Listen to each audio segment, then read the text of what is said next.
Let's break down the 8 foods that pretend to be heroes, but might be villains in disguise. Some of the healthiest foods in your kitchen might actually be wrecking your gut.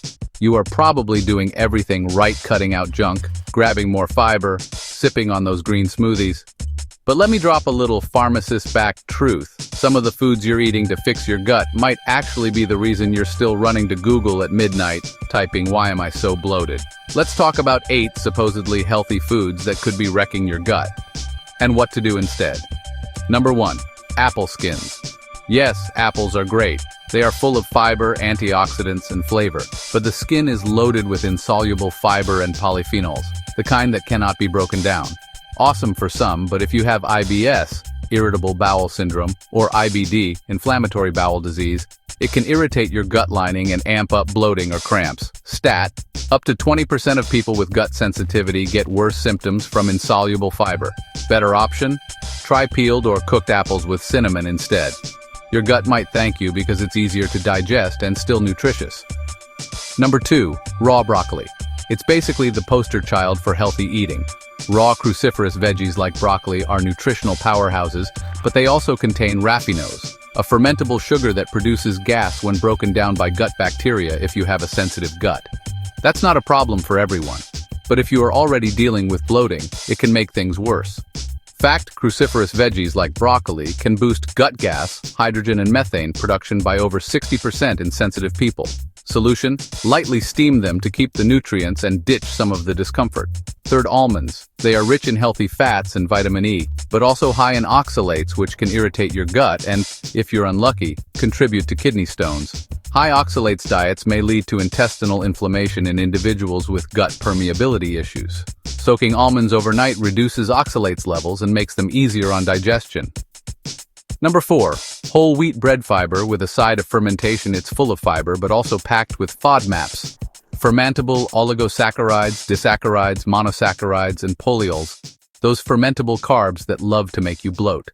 About 1 in 7 adults get gassy, bloated, or worse from FODMAPs. The better option is to switch to sourdough or sprouted grain breads. They are lower in FODMAP and just as tasty. 5th, fruit smoothies, sugar in disguise. I know, they're everywhere. Even though the sugar is natural, blending fruit destroys the fiber, so the natural sugar hits your gut hard and fast, causing rapid fructose absorption, which can overwhelm your small intestine and lead to bloating or cramps.